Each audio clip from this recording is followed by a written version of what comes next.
শুধু দর্শক, আমরা দেখতে পাচ্ছি জাতীয় প্রেস ক্লাবের সামনে একটি মানববন্ধন কর্মসূচি পালন করছে এবং এই মানববন্ধনটা করছেন যারা ভুক্তভোগী, যারা এখানে আহত হয়েছেন, যাদেরকে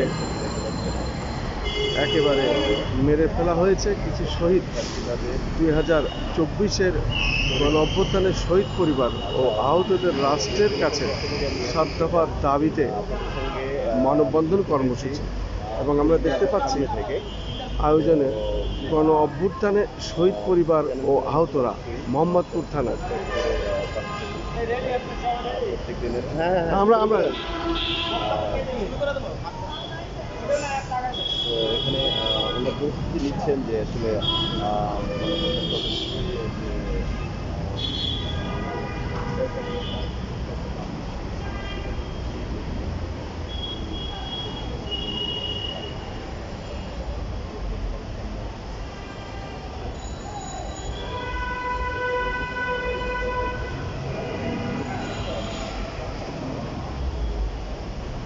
শুধু দর্শক, আমরা দেখতে পাচ্ছি তারা রিফ্লেক্ট লিখে এভাবে তারা দাঁড়িয়েছেন এবং তারা এখন জাতীয় প্রেস ক্লাবের সামনে মানববন্ধনটি করছেন এবং তাদেরই ভিডিও ফুটেজ ধারণ করছি আমি, খন্দকার মাসুদুজ্জামান।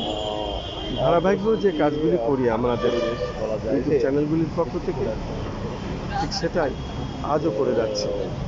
আসলে মানে এখানে অবস্থাটা আপনারা দেখেন যে আসলে কি নির্মম নৃশংসভাবে তাদেরকে বিভিন্ন হত্যা করা হয়েছিল এবং কিছু আহত করা হয়েছিল, প্রাণে বেঁচে আছে। এই মানববন্ধনে প্রথমে গভীর শ্রদ্ধার সাথে স্মরণ করতে চাই 24-এর গণ অভ্যুত্থানে শহীদদেরকে। এবং এটা ধরবে কে পারবেন?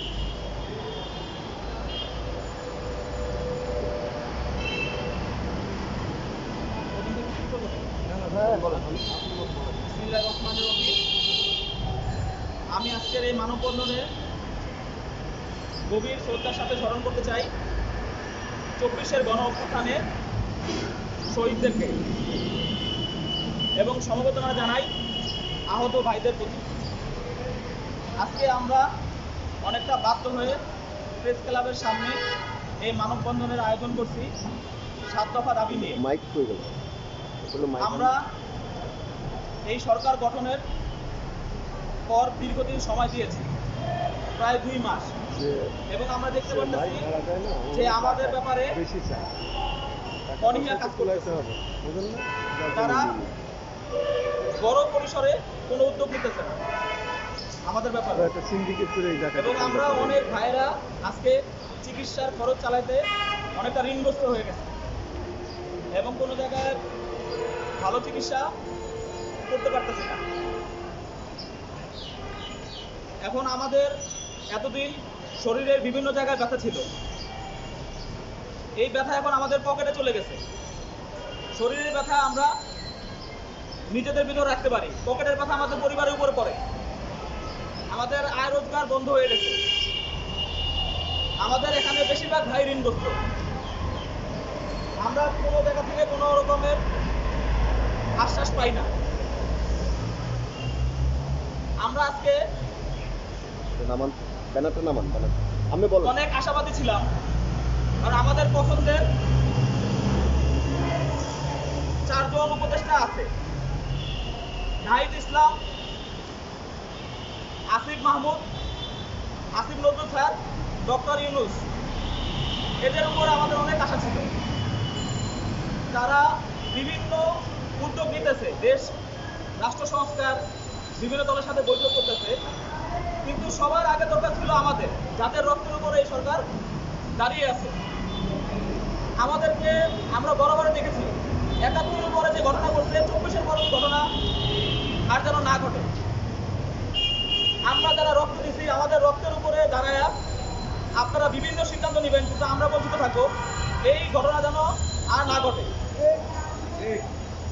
তাই আজকে আমরা রাষ্ট্রের কাছে 7 দফা দাবি উত্থাপন করতেছি। দাবিগুলো বলেন।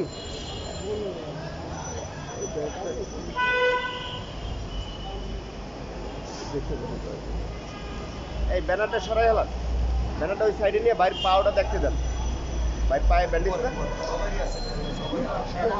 সবারই আহত সবাই। সেটাই তো দেখানো জরুরি, তো তাই দাঁড়াইছে আপনাকে ব্যানার দেখে।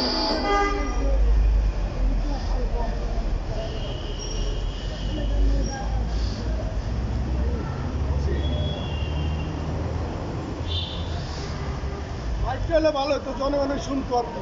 সমস্যা নেই, আপনি জোরে জোরে বলেন, আপনি জোরে জোরে বলেন। মাইকে মাইকে বলেন, মাইকে বললে জনগণের শুনবো। আপনি গুরুত্বপূর্ণ কথা নিয়ে আপনি বলছেন। তাহলে মিডিয়াটা দেখেন, না, দাবিটা তো ইম্পর্টেন্ট, সবাই শুনতে হবে। আপনারা আন্দোলন করছেন না? মিডিয়া